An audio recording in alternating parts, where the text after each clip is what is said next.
राजधर में आज सबसे पहले बात होगी उस ईरान की जो पिछले 19 दिनों से लगातार चल रहा है, जहां एक तरफ प्रदर्शनकारी खामनेई के खिलाफ सड़क पर हैं, खामनेई की तानाशाही से मुक्ति चाहते हैं, तो दूसरी तरफ खामनेई की फोर्स है जो नरसंहार कर रही है, प्रदर्शनकारियों को मौत के घाट उतार रही है, उन पर मशीन गन से गोलियां बरसा रही है। ट्रंप की धमकी के बाद ईरान में कैसे हैं हालात? खामेनेई कैंप में क्यों मचा हुआ है हड़कंप? ईरान को अपना एयर स्पेस क्यों बंद करना पड़ा? आपके इन तमाम सवालों के जवाब आपको मिलने जा रहे हैं, लेकिन उससे पहले ईरान को लेकर एक बड़ी जानकारी आपको दे दूं। ईरान में जारी विद्रोह के बीच अमेरिका ने खामेनेई के खिलाफ बड़े एक्शन की तैयारी शुरू की है। वेनेजुएला की तर्ज पर ही अमेरिका ने ईरान के खिलाफ भी तैयारी शुरू कर दी है। जैसे ट्रंप ने ऑपरेशन माद्रो को लेकर पहले वेनेजुएला की घेराबंदी की थी, ठीक उसी तरह ट्रंप ने ऑपरेशन खामेनेई को लेकर भी तैयारी शुरू कर दी है। ईरान की घेराबंदी के लिए अमेरिका ईरान के आसपास अपनी सैन्य मौजूदगी बढ़ाना शुरू कर चुका है। दुनिया की सबसे ताकतवर माने जाने वाले वॉरशिप यूएसएस अब्राहम लिंकन को अमेरिका ने कैरियर स्ट्राइक ग्रुप के साथ साउथ चाइना सी से मिडिल ईस्ट की तरफ मूव कर दिया है। यूएसएस अब्राहम लिंकन अमेरिकी नौसेना का एक न्यूक्लियर पावर्ड एयरक्राफ्ट कैरियर है। बताया जा रहा है कि मिडिल ईस्ट में अमेरिका का कोई कैरियर स्ट्राइक ग्रुप मौजूद नहीं है, इसलिए अब्राहम लिंकन को ऑपरेशन ईरान के लिए ही मूव किया गया है।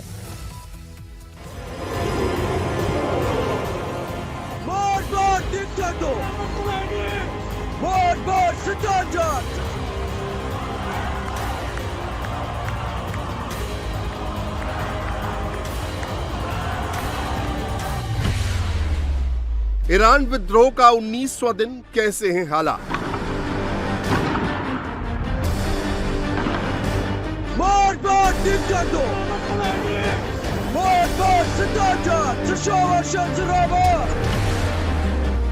ईरान ने क्यों किया अपना एयर स्पेस बंद?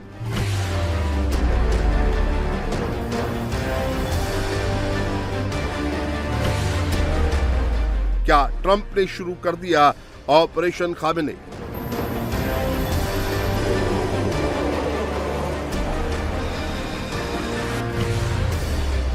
ट्रंप ने सबसे बड़े युद्धपोत को क्यों किया मूव?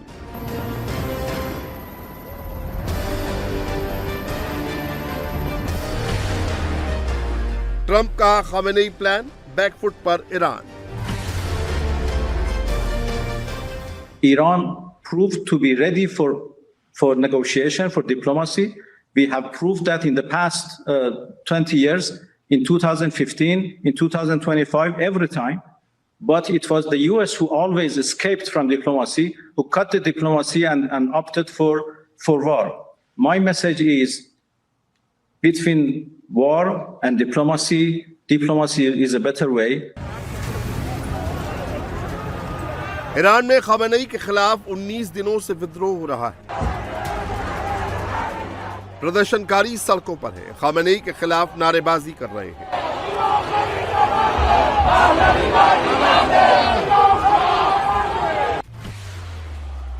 एक तरफ ईरान में खामेनेई को सत्ता से उखाड़ फेंकने का जुनून है, तो वहीं दूसरी ओर खामेनेई हर हाल में प्रोटेस्ट को कुचलना चाहते हैं। विरोध प्रदर्शन करने वालों को गोलियों से भनवा रहे हैं। प्रदर्शनकारियों को चुन चुन कर मारा जा रहा है, उन पर गोलियों की बौछार की जा रही है। ईरान की सड़कों पर नरसंहार की तस्वीर दुनिया के सामने ना आए, इसके लिए इंटरनेट सर्विस को बंद कर दिया गया है। मोबाइल फोन की सर्विस भी बंद कर दी गई है। स्टारलिंक के कनेक्शन को ब्लॉक कर दिया गया है ताकि विद्रोह की कोई तस्वीर दुनिया के सामने ना आए। खामेनेई के खिलाफ भड़के गुस्से को दुनिया ना देख सके और विद्रोह को कुचला जा सके।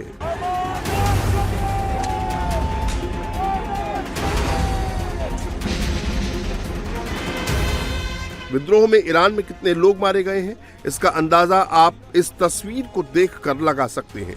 ये तस्वीर ईरान की राजधानी तेहरान की है, जहां लाशों का सामूहिक अंतिम संस्कार किया जा रहा है। ट्रकों पर मारे गए उन लोगों के शव हैं जो विद्रोह के दौरान मारे गए हैं, जिसमें सुरक्षाकर्मी और खामेनेई समर्थक लोग हैं। Iran held a mass funeral today for some 100 security officials and others killed in the crackdown on protests in the country. Now, this came with a crowd of tens of thousands who gathered outside of Tehran University. These caskets were covered in red and white roses, and people in the crowd held aloft pictures of Iran Supreme Leader Ayatollah Ali Khamenei.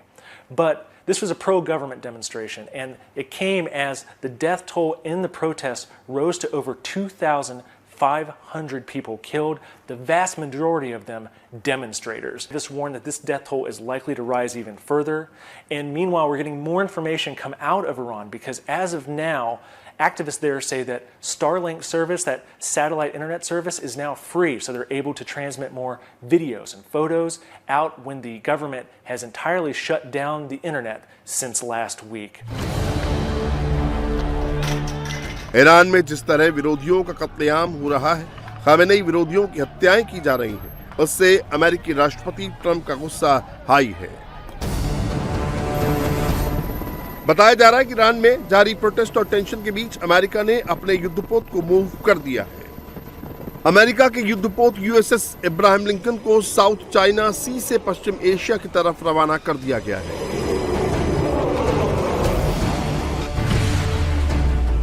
Trump ने USS Ibrahim Lincoln को ही move क्यों किया? USS Ibrahim Lincoln की खासियत क्या है? Ibrahim Lincoln के movement से मिडिल ईस्ट में क्यों हड़कंप है?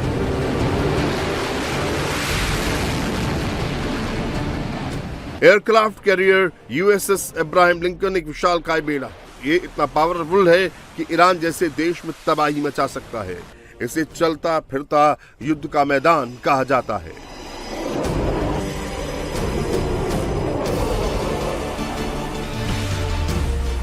यूएसएस इब्राहिम लिंकन अमेरिकी नौसेना की सबसे शक्तिशाली समुद्री यूनिट है।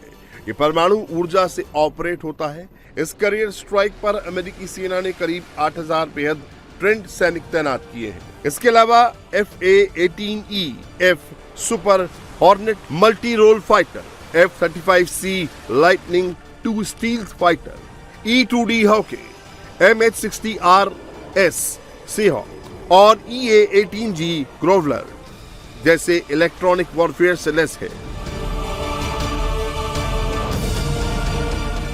इब्राहिम लिंकन एयरक्राफ्ट कैरियर पर 90 लड़ाकू विमानों और हेलीकॉप्टर को ले जाने की क्षमता है। इसके अलावा इस एयरक्राफ्ट कैरियर पर आर्ले बर्ग क्लास गाइडेड मिसाइल डिस्ट्रॉयर भी तैनात है। मध्य पूर्व की तरफ इस एयरक्राफ्ट कैरियर के बढ़ने से आशंका जताई जा रही है कि अमेरिका ईरान पर हमला करने के लिए इसे भेज रहा है। इसके अलावा अगर ईरान इजराइल पर मिसाइल हमले करता है तो ये उन मिसाइलों को भी इंटरसेप्ट करने के काम करेगा, जैसा कि पिछले साल जून महीने में देखा गया था।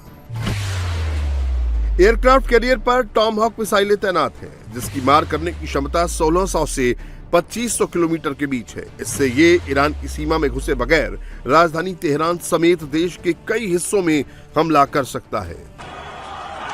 अमेरिका की धमकी के बाद ईरान में हड़कंप है। ईरान को भी डर सता रहा है कि कभी भी ट्रंप अटैक कर सकते हैं, इसीलिए ईरान ने अपना एयर स्पेस बंद कर दिया। तेहरान में नो टाइम जारी कर दिया गया। ईरान से आने जाने वाली अंतर्राष्ट्रीय उड़ानों को छोड़कर सभी उड़ानों पर रोक लगा दी गई। ईरान ने अपना एयर स्पेस इसलिए बंद किया क्योंकि अमेरिका ने कतर स्थित अपने ठिकानों से सैनिकों को वापस बुलाना शुरू कर दिया था। दरअसल ईरान ने चेतावनी दी थी कि अगर वॉशिंगटन हमला करता है तो वो अमेरिकी ठिकानों पर हमला करेगा। इसके बाद भारत सरकार ने भी एडवाइजरी जारी की और भारतीयों को जल्द से जल्द वहां से निकलने की सलाह दी। अब यूएसएस इब्राहिम लिंकन के मूवमेंट से टेंशन बढ़ गई है, क्योंकि इसे ट्रंप के उस फैसले से जोड़कर देखा जा रहा है जिसमें ट्रंप ने प्रदर्शनकारियों से कहा था कि वो उनकी मदद के लिए आगे आ रहे हैं। हालांकि अमेरिकी राष्ट्रपति डोनाल्ड ट्रंप की धमकियों के बाद प्रदर्शनकारियों को फांसी देने के फैसले से ईरान पीछे हट गया है। President, on Iran, you said that the killing has stopped. Who told you that the killings have stopped there? And if it's the Iranian regime? We have been informed by very important sources on the other side, and they've said the killing has stopped and the executions won't take place. There was supposed to be a lot of executions today, and that the executions won't take place. And we're going to find out. I mean, I'll find out after this. You'll find out. but we've been told on good authority, and I hope it's true. Who knows, right? Who knows? We've Crazy seen the body world. bags, so how do you trust No, them? you've seen that over the last few days, and they said people were shooting at them with guns, and they were shooting back, and it's one of those things. But they told me that there'll be no executions, and so I hope that's true.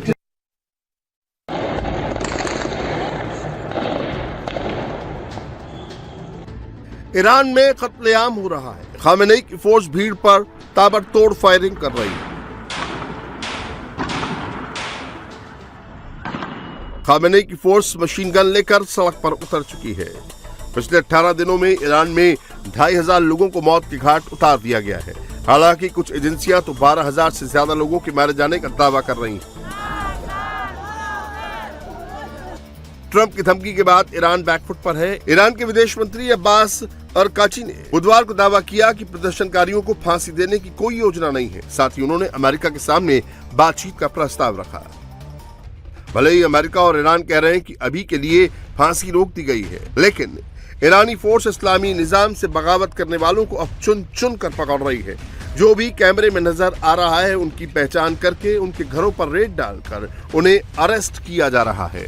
ना कोई court, ना कोई trial, बागियों को सीधे फांसी पर लटकाने का प्लान तैयार हो चुका है, क्योंकि ईरानी न्यायपालिका के प्रमुख ने कहा कि हिरासत में लिए गए लोगों को जल्द से जल्द फांसी सुनाई जानी चाहिए।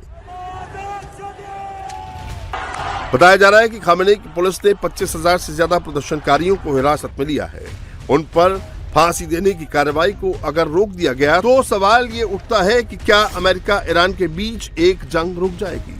इसका भी जवाब ट्रंप ने दिया है।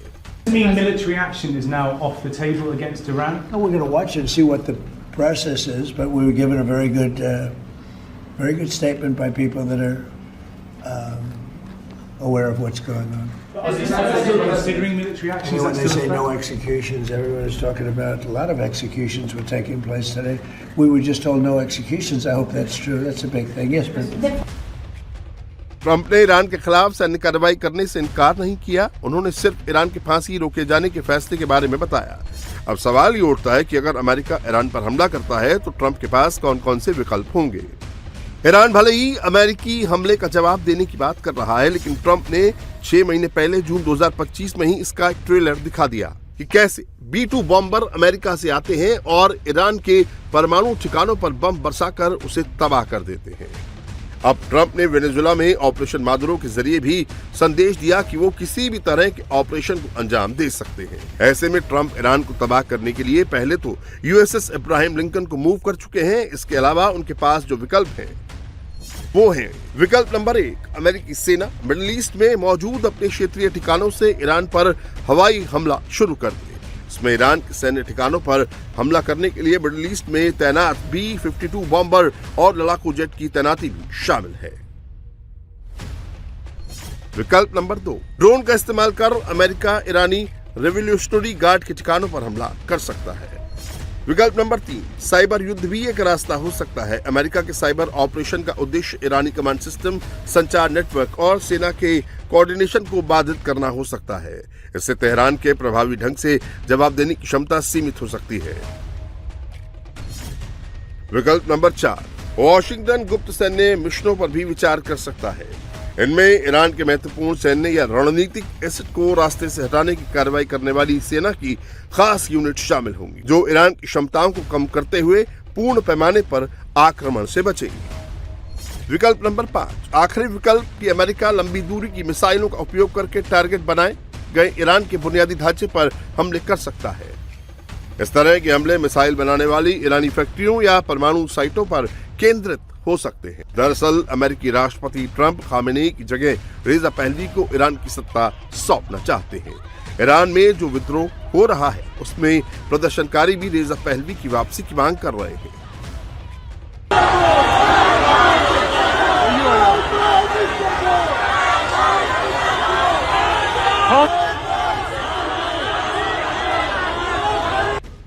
रेजा पहलवी भी अब नए ईरान की बात कर रहे हैं।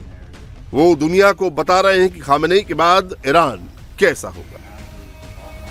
All of our friends around the world, under the yoke of the Islamic Republic, Iran is identified in your minds with terrorism, extremism, and poverty. The real Iran is a different Iran, a beautiful, peace-loving, and flourishing Iran.